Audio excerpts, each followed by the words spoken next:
তো hello guys, আপনারা সকলেই জানেন যে বিভিন্ন রকম সরকারি প্রকল্পগুলো যেমন অন্নপূর্ণা যোজনা, যুব শক্তি, পিএম কিষাণ এছাড়াও যে সমস্ত সরকারি প্রকল্প রয়েছে সমস্ত প্রকল্পের টাকা আপনারা কিন্তু ডিবিটির মাধ্যমে পাবেন, অর্থাৎ ডিরেক্ট বেনিফিট ট্রান্সফার। তো আপনারা এই মুহূর্তে চেক করবেন কি করে যে আপনাদের কোন ব্যাংকের সাথে ডিবিটি লিঙ্কটি রয়েছে, কিংবা ধরুন কোনো ব্যাংকের সাথে ডিবিটি লিঙ্কটি নেই, আপনারা নতুন ভাবে কিভাবে ডিবিটি লিঙ্কটি করবেন, কিংবা ধরুন একটি ব্যাংকের সাথে ডিবিটি লিঙ্কটি রয়েছে, আপনারা অন্য একটি ব্যাংকের সাথে সেই ডিবিটি লিঙ্কটি করতে চাইছেন, অর্থাৎ ব্যাংক অ্যাকাউন্টই চেঞ্জ করতে চাইছেন।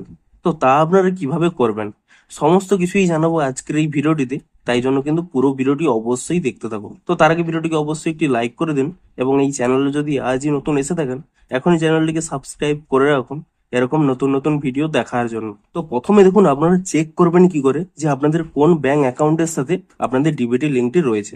সিম্পলি কি করবেন, প্রথমে কিন্তু এরকম একটি ওয়েবসাইটে চলে আসবেন এনপিসিআই বলে, এবং এটি সার্চ করে নিলেই এই এনপিসিআই এর ওয়েবসাইটটি পেয়ে যাবেন। সেই ওয়েবসাইটটি কিন্তু এখানে ওপেন করে নেবেন, এবং তারপরে কি করবেন দেখুন এখানে যে থ্রি লাইন রয়েছে আপনি সেই থ্রি লাইনে ক্লিক করে নেবেন, এবং তারপরে এখানে কাস্টমার অপশানে ক্লিক করে নেবেন, এবং তারপরে দেখুন এখানে একটি অপশান রয়েছে বেস বলে, আপনারা এখানে এই বেস অপশানে ক্লিক করে নেবেন।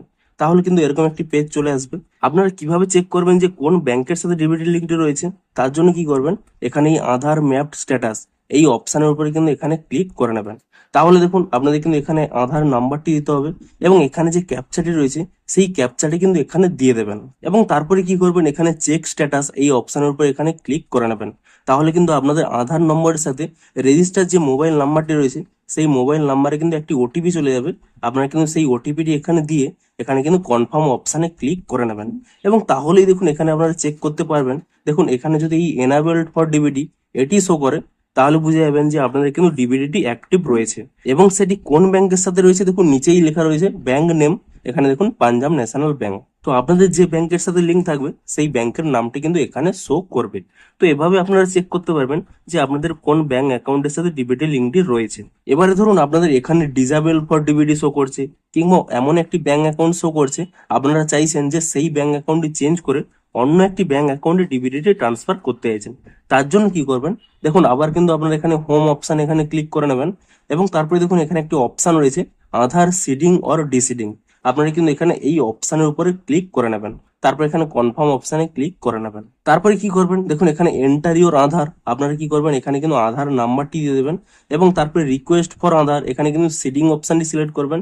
তারপর এখানে সিলেক্ট ইউর ব্যাংক এই অপশনে ক্লিক করে নিয়ে আপনারা নতুন যে ব্যাংকে ডিবিটি ট্রান্সফার করতে চাইছেন কিংবা নতুন ভাবে করতে চাইছেন সেই নতুন ব্যাংক অ্যাকাউন্টের নাম কিন্তু এখান থেকে সিলেক্ট করে নেবেন, এবং তারপরে দেখুন এখানে কিন্তু সিডিং টাইপ 3 রকম শো করছে।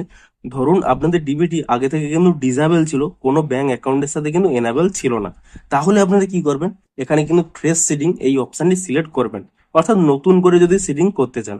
এবারে দেখুন movement same bank with another account এই অপশনটি কখন আপনারা সিলেক্ট করবেন, ধরুন আপনাদের একই ব্যাংকের দুটি অ্যাকাউন্ট রয়েছে, আপনারা চাইছেন যে অন্য একটি অ্যাকাউন্ট থেকে আরেকটি অ্যাকাউন্টে ট্রান্সফার করতে একই ব্যাংকের, তাহলে আপনারা এই অপশনটি সিলেক্ট করবেন।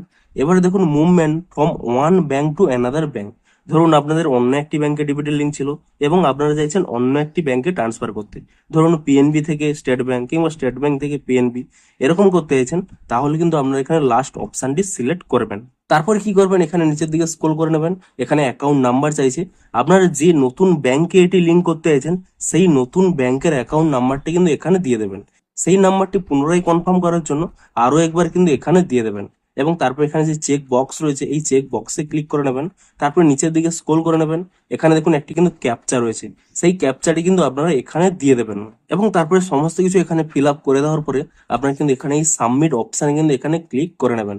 তারপর এখানে নিচের দিকে স্ক্রল করে নেবেন, এখানে একটি অপশান দেখতে পাবেন অ্যাগ্রি অ্যান্ড কন্টিনিউ, আপনারা কিন্তু এখানে এই অপশানে ক্লিক করে নেবেন, এবং তাহলে কিন্তু আপনাদের রেজিস্টার মোবাইল নাম্বারে আরো একবার কিন্তু এখানে একটি ওটিপি চলে আসবে। আপনারা কিন্তু সেই ওটিপিটি এখানে দেওয়ার পরে এখানে কিন্তু এই কনফার্ম অপশানে কিন্তু ক্লিক করে নেবেন, এবং তাহলে দেখুন ধরুন আপনারা অন্য একটি ব্যাংক থেকে অন্য একটি ব্যাংক অ্যাকাউন্টে ট্রান্সফার করতে চাইছেন, তার জন্য কিন্তু দেখুন এখানে কিন্তু একটি কনফার্মেশন চাই। দেখুন আমার কিন্তু পাঞ্জাব ন্যাশনাল ব্যাংকে ছিল, আমি এখানে স্টেট ব্যাংকে চেঞ্জ করতে চাইছি, তাই জন্য বলছে আপনি কি এই ব্যাংক থেকে এই ব্যাংকে ট্রান্সফার করতে চাইছেন। আপনারা সিম্পলি কি করবেন এখানে যে কনফার্ম অপশানে রয়েছে সেই কনফার্ম অপশানে কিন্তু আপনারা এখানে ক্লিক করে নেবেন, এবং তাহলেই দেখুন কয়েক সেকেন্ড এখানে লোডিং নেওয়ার পরেই এখানে দেখুন আমার স্ট্যাটাসটি শো করছে সাকসেস, এবং এখানে দেখুন রেজাল্টে স্পষ্টই বলছে ইওর আধার নম্বর এত successfully reseeded from Punjab National Bank to State Bank of India. অর্থাৎ আমার যে পাঞ্জাব ন্যাশনাল ব্যাংকে আমার ডিবিটি লিঙ্কটি ছিল তা কিন্তু স্টেট ব্যাংকে কিন্তু ট্রান্সফার হয়ে গেছে। এটি হলো ট্রান্সফারের ক্ষেত্রে। যদি আপনারা নতুন ভাবে এনাবেল করেন তাহলে দেখাবে যে সেই নতুন ব্যাংকের সাথে আপনাদের কিন্তু এনাবেল হয়ে গেছে। তো এভাবেই কিন্তু আপনারা খুব ইজিলি নতুন কোনো ব্যাংক অ্যাকাউন্টে সিটিংও করতে পারেন, কিংবা অন্য একটি ব্যাংক অ্যাকাউন্টে সিটিং থাকলে সেই ব্যাংক অ্যাকাউন্ট থেকে কিন্তু অন্য একটি ব্যাংক অ্যাকাউন্টেও ডিবিটি লিঙ্কটি কিন্তু ট্রান্সফার করতে পারেন। তো ভিডিওটি যদি একটু হেল্পফুল বলে মনে হয় অবশ্যই একটি লাইক করে দিন। দেখা হচ্ছে আরো কোনো ইন্টারেস্টিং ভিডিওর সাথে। Thanks for watching.